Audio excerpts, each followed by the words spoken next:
very unique story. He was one of the first kids that I actually started with the program, and what we did was he was at the shelter. Him and his mom had been homeless, and so he was at the shelter, and I went to go do a genogram with him to outline his family tree of the people he knew, at least who he knew.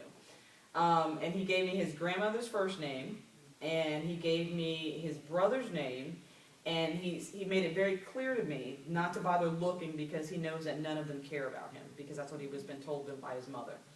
I was able to take Grandma's first name and his last name and put them together, and I put her name through the program LexisNexis, and it spit out a whole bunch of relatives. Apparently Mom had 7 brothers and sisters, and so I contacted the grandmother, and it's very difficult to approach this kind of subject with someone, so I called her up and I told her who I was, and I told her a little bit of what I do, and I wanted to ask her if she would if she'd mind naming her grandchildren for me, and most grandmothers will be more than happy to tell you who their grandchildren are. She was a nice lady. She was in her 80s.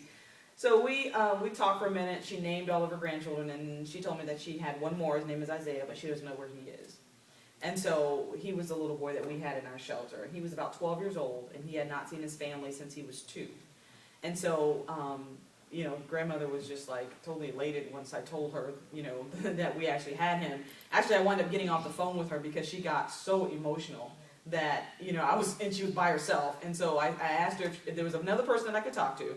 And so she gave me her daughter's name, and I contacted her daughter, who happened to be the director of nursing at one of the local hospitals. This kid came from a very affluent family, but the mother chose to be homeless because she didn't want to talk to her family or do anything with her family because she felt that they were all against her. Mom had some mental health, but it wasn't such that she knew what she was doing was not okay.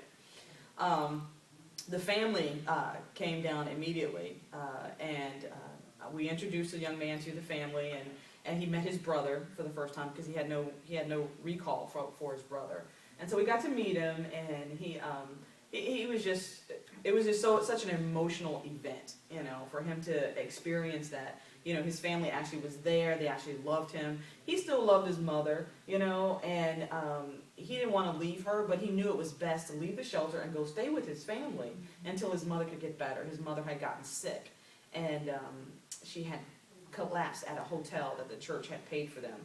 And so he called 911, and when he did, that's when the investigators came and took her to the hospital, and he had to go into foster care at that point. So sometimes it's just really good to ask a child, do you know of anybody? Do you know anybody we can talk to, or at least build this system up for you, support system? And Mom wound up getting custody of the child back, and but the family is now very much involved, and so he now knows he has a support system. So if something else were to happen, he's more likely to call them rather than to have to call, somebody else and say, I don't know what's going on with my mom or whatever. But now he has people he can call. He can call his grandmother, he can call his grandfather or his uncle or aunts and say, I need some help. Out of the family, there were 2 that were directors of nursing in various areas. One was in a hospital in St. Petersburg, Florida, and the other one was in West Palm Beach in Florida, and he had an uncle that was a business owner, and both his grandparents were retired. So he came from a very nice family that, was more than willing to even put Mom and the child in their own apartment to kind of help get her on her feet.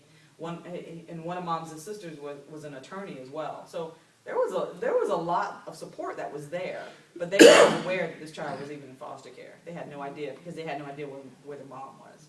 So it was that reaching out that was important. Wow.